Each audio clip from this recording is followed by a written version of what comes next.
स्वागत है दोस्तों स्टडी फॉर यूपीएससी में। हम लोग आज से नया चैप्टर शुरू करेंगे इन्फ्लेशन। ठीक है, इकोनॉमी का 31वां लेक्चर होगा ये।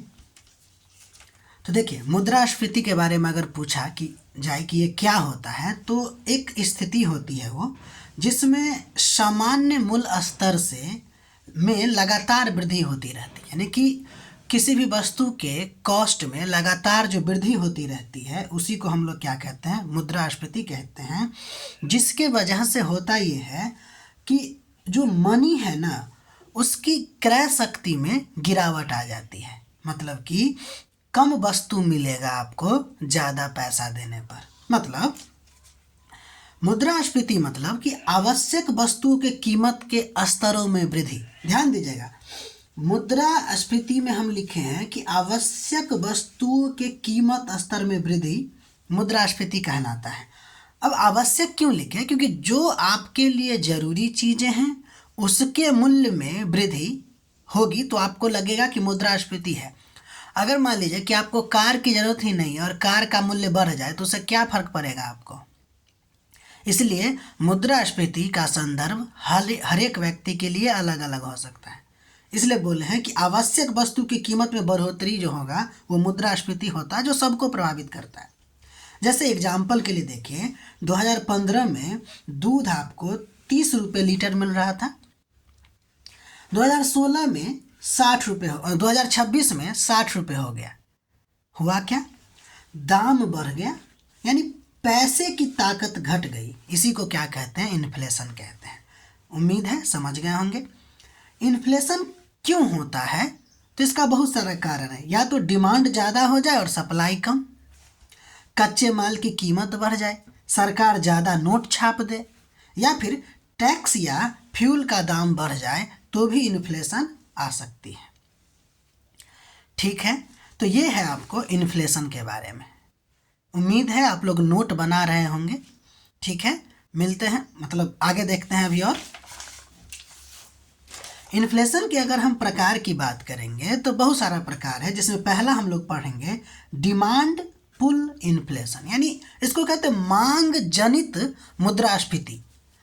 यानी अर्थव्यवस्था में जब वस्तु और सेवा की मांग उसकी आपूर्ति से ज़्यादा हो जाए, यानी कि डिमांड ज़्यादा हो जाए, सप्लाई कम हो जाए, तब कीमत में जो वृद्धि होती है उसको डिमांड पुल इन्फ्लेशन कहते हैं। यानी कि मांग ज़्यादा है तो वस्तु के प्राइस में बढ़ गई, वस्तु का प्राइस ज़्यादा बढ़ गया, तो उसको क्या कहते हैं? Demand pull inflation. इसका मुख्य कारण क्या है? तो समग्र मांग में अधिकता। इस बात को ध्यान रखिएगा कि डिमांड पुल इन्फ्लेशन का क्या मतलब होता है कि एग्रीगेट डिमांड में ज़्यादा वृद्धि हो जाना, और मांग ना ज़्यादा बढ़ गई है, सप्लाई थोड़ी उतना ज़्यादा है, तो स्वाभाविक सी बात है, वस्तु का मांग ज़्यादा है तो वस्तु का मूल्य भी ज़्यादा हो जाएगी। इसका अनेक कारण हो सकता है। डिमांड क्यों बढ़ सकता है, यानी कि मांग में अधिकता क्यों हो सकती है, वही आपको डिमांड पुल इन्फ्लेशन का कारण भी बनता है। तो लोगों के इनकम में वृद्धि हो जाए, सरकार अपना खर्च बढ़ा दे, ब्याज दर कम हो जाएगा तो आपको लोन आसानी से मिलेगा, तो यानी बाजार में तरलता ज़्यादा आ जाएगी, निर्यात ज़्यादा बढ़ जाए, उपभोग बढ़ जाए, आर्थिक वृद्धि या समृद्धि होने लगे, और मुद्रास्फीति का पूर्व अनुमान भी आपको डिमांड पुल इन्फ्लेशन का कारण बनता है। दोस्त, इस बात को ना 7 पॉइंट जो आपको बताए हैं ध्यान रखिएगा।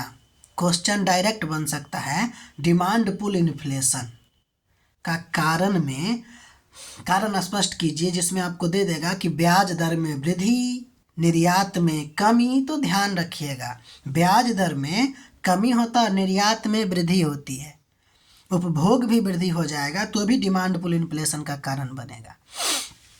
और ये बात बहुत इम्पोर्टेंट है कि ध्यान दीजिएगा कि डिमांड पुल इन्फ्लेशन में एम्प्लॉयमेंट बढ़ती रहती है, घटती नहीं है। यानी इन्फ्लेशन तो रहता ही रहता है, ग्रोथ भी होता रहता है। इसमें ना आपको ट्रैप करने का कोशिश करेगा कि डिमांड पुल इन्फ्लेशन में ना एम्प्लॉयमेंट घटती है। अगर ये कथन देगा तो ये गलती हो जाएगा। हमने आपको यहाँ बता दिया है कि डिमांड पुल इन्फ्लेशन के दौरान एम्प्लॉयमेंट बढ़ती ही रहती है, घटती नहीं है। ठीक है, यानी इन्फ्लेशन के साथ साथ ग्रोथ भी होता रहता है। आगे बढ़ते हैं। अब हम लोग अगला प्रकार देखते हैं, कॉस्ट पुश इन्फ्लेशन। सिंपल है, अब कोई भी चीज़ उत्पादन करते हैं तो उत्पादन के लिए हमको लागत देना पड़ता है, रॉ मटेरियल।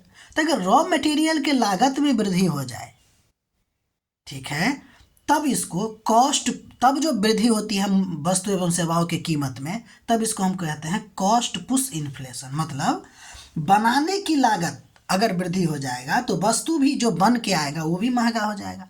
बनाने वाला चीज़ ही महंगा हो गया तो वस्तु महंगा नहीं मिलेगा, यानी कि दाम बढ़ गया।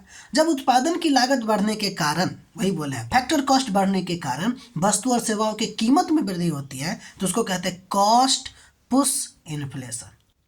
ठीक है, वो कारण आपको बताए हैं कि कच्चे माल की कीमत में वृद्धि हो जाए, ईंधन या ऊर्जा के दाम में वृद्धि हो जाए, मजदूरी बढ़ जाए, कर बढ़ जाए, आयात बढ़ जाए, ये सब से आपको कॉस्ट पुश इन्फ्लेशन देखने को मिलता है। मजदूरी भी बढ़ जाता है, या फिर कर बढ़ जाती है, या फिर आयात बढ़ जाती है, तो इससे क्या होता है, कॉस्ट पुश इन्फ्लेशन होता है। अब हम सबसे क्रिटिकल पार्ट के तरफ चल रहे हैं। क्रिटिकल पार्ट एक्चुअली हम लोग तो सीधे पढ़ लिए डेफिनेशन क्या होता है, हमेशा इसके ग्राफ पे गौर कीजिएगा। तो ये जो आपको ग्राफ बनाए हैं वो डिमांड पुल इन्फ्लेशन की बात की हैं। आप ध्यान दीजिए, इस ग्राफ को बनाने का कोशिश कीजिएगा। आप जान रहे हैं कि डिमांड पुल इन्फ्लेशन कब होता है, समग्र मांग में वृद्धि। तो आपको इसमें एक्स और वाई एक्सिस दिख रहा होगा, जिसमें वाई एक्सिस में आपको रियल आउटपुट और मतलब एक्स एक्सिस में रियल आउटपुट और वाई एक्सिस में आपको प्राइस लेवल दिखाया गया है। तो डिमांड पुल इन्फ्लेशन क्या है, तो डिमांड पुल इन्फ्लेशन है समग्र मांग में वृद्धि। तो देखिए ये जो रेड कलर का लाइन है वो एडी यानी कि समग्र मांग है, और AD2 भी आपको समग्र मांग है। ठीक है, गौर करते चलिएगा। और ये जो ये लाइन दिख रहा है आपको ग्रीन कलर में, वो AS है यानी कि एग्रीगेट सप्लाई है। ठीक है, अब देखिए जब आपको डिमांड नहीं था तो सप्लाई के अकॉर्डिंग आपको क्या था, प्राइस था।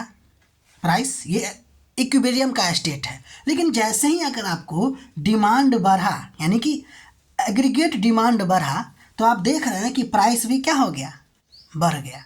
एग्रीगेट डिमांड जैसे ही बढ़ा तो क्या हो गया, प्राइस भी आपको बढ़ गया। प्राइस 0 से लेके कहाँ पहुंच गया है, P1 तक। और साथ ही साथ देखिएगा रियल आउटपुट भी बढ़ रहा है। ठीक है, इस मैप से आपको क्या समझ में आ रहा है, इस मैप से ये समझ में आ रहा है कि ये जो एग्रीगेट डिमांड है वो बढ़ता है। ठीक है, लेकिन एग्रीगेट सप्लाई में किसी प्रकार का चेंजेज नहीं आ रहा है। ठीक है, तो क्वेश्चन कभी कभी कैसे पूछ देता है कि डिमांड पुल इन्फ्लेशन में एग्रीगेट डिमांड अनचेंज रहता है, लेकिन एग्रीगेट सप्लाई जो होता है वो राइट वर्ड शिफ्ट होता है। तो ये सेंटेंस गलती होगा। देखिए डिमांड पुल इन्फ्लेशन में एग्रीगेट डिमांड राइट शिफ्ट होता है, राइट शिफ्ट और ऊपर की तरफ होता है। ठीक है, लेकिन एग्रीगेट सप्लाई जो होता है वो अनचेंज होता है। तो आप निष्कर्ष क्या निकाल सकते हैं कि इस ग्राफ से कि इस इन्फ्लेशन में एग्रीगेट डिमांड के बढ़ने से कीमत और उत्पादन दोनों में वृद्धि हो रही है। देख रहे हैं कि कीमत में भी वृद्धि होती है, रियल आउटपुट भी आपको वृद्धि होगा क्योंकि इसका उत्पादन भी हमको बढ़ाना पड़ेगा, है कि नहीं। चलिए तो इस ग्राफ को ध्यान रखिएगा। वही आपको यहाँ पे एक MCQ ट्रैप वार्निंग है आपके लिए कि अगर अब दे देगा कि inflation is caused by leftward shift of AS due to excess demand. तो ये कथन गलती हो जाएगा। यानी ये कहना क्या चाह रहा है ना कि ये जो इन्फ्लेशन होता है एक्सेस डिमांड के कारण, उसमें AS यानी कि एग्रीगेट सप्लाई जो है वो लेफ्टवर्ड शिफ्ट होता है। ऐसा नहीं है, शिफ्ट होने का काम आपको AD एग्रीगेट डिमांड करता है। AS बिल्कुल अपने ही जगह पे रहता है। ठीक है, अनचेंज रहता है। ठीक है, तो कौन बढ़ता है, एग्रीगेट डिमांड जो है आपको वो राइट वर्ड शिफ्ट होता है। उम्मीद है समझ गए होंगे। ठीक है, उसी तरह कॉस्ट पुश इन्फ्लेशन की बात करेंगे तो देखिए कॉस्ट पुश इन्फ्लेशन का से होगा क्या कि सप्लाई तो बढ़ जाएगी। देखिए AS को हम क्या किए हैं, AS1 और AS2 लिखे हैं, इससे सप्लाई तो आपको बढ़ रही है, लेकिन लोगों को उतना पैसा रहेगा तब तो खरीदेगा, ठीक है ना। इसलिए डिमांड में किसी प्रकार का चेंजेज नहीं होता है, ठीक है, बल्कि AS जो है, सप्लाई जो है आपको, वो क्या हो जाता है, लेफ्ट शिफ्ट हो जाता है। इस बात को ध्यान रखिएगा। यानी कॉस्ट पुश इन्फ्लेशन में सप्लाई घट जाती है। क्या हो जाती है, सप्लाई घट जाती है। देख रहे हैं, सप्लाई पहले यहाँ था, बहुत ज़्यादा था, अब इधर शिफ्ट हो गया, लेफ्ट वर्ड शिफ्ट हो गया, यानी कि सप्लाई घट गया। क्यों घट गया है, क्योंकि प्राइस ज़्यादा हो जाता है तो लोग खरीदेगा थोड़े ही, ठीक है। और इससे होगा क्या कि अनएम्प्लॉयमेंट बढ़ता है। देखिए डिमांड पुल इन्फ्लेशन में आपको बोले एम्प्लॉयमेंट बढ़ता है, लेकिन हम यहाँ पे कॉस्ट पुश इन्फ्लेशन में बोल रहे हैं अनएम्प्लॉयमेंट बढ़ता है। और ध्यान दीजिएगा, इस इन्फ्लेशन में मॉनेटरी पॉलिसी का कोई योगदान ही नहीं होता, योगदान होता भी है तो बहुत सीमित होता है।